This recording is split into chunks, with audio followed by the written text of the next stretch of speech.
Well, howdy there, Internet people. It's Bo again. Some of you have mentioned that you use these videos homeschooling. If you do, screen this one first.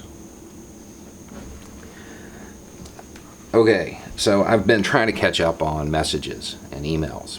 Going through the emails tonight, and one came in while I was checking them. We're going to talk about it because it's something that has come up in the past, and it irritates me. So here's the email, and as much of it as I can read.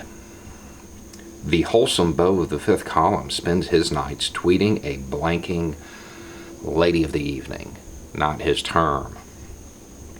She knows you so well, she knows what kind of stories you'd like to read. Bet you've a list of things he's imagined us doing. Why are you even talking to this person, not his term? Okay. So, if you spend any amount of time advocating for freedom, you will run into people from this industry or related fields. They're pretty politically active. And something always seems to happen, and it's like clockwork. There was a young woman who was in a similar industry.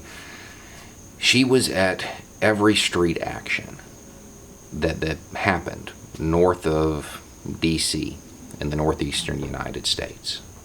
She'd show up, and she was the type that would mask up if necessary. Did it for years.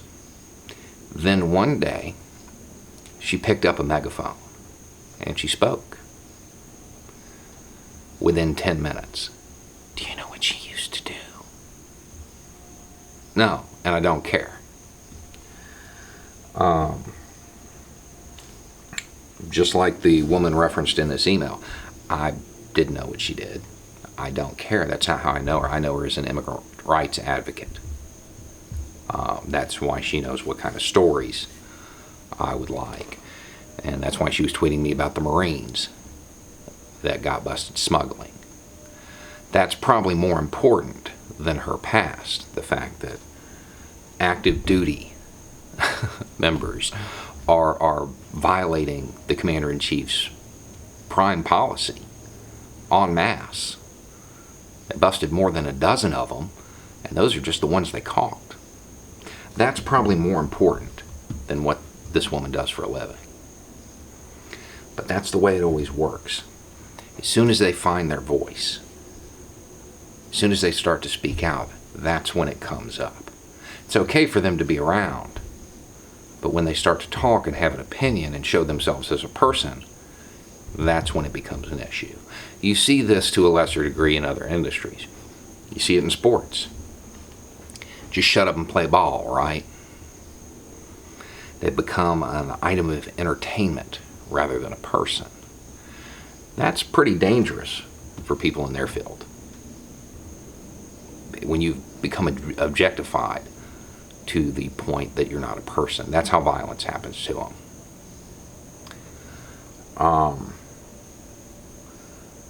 Seen it over and over again.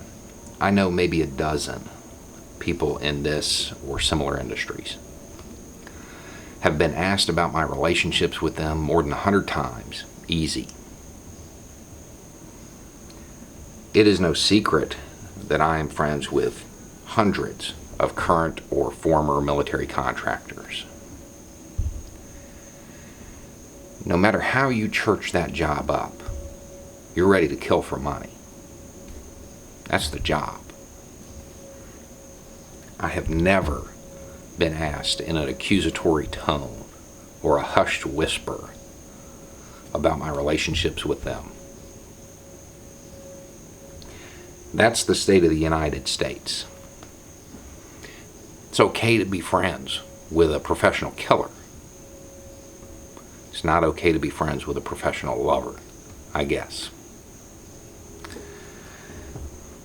Something we might want to think about as a society.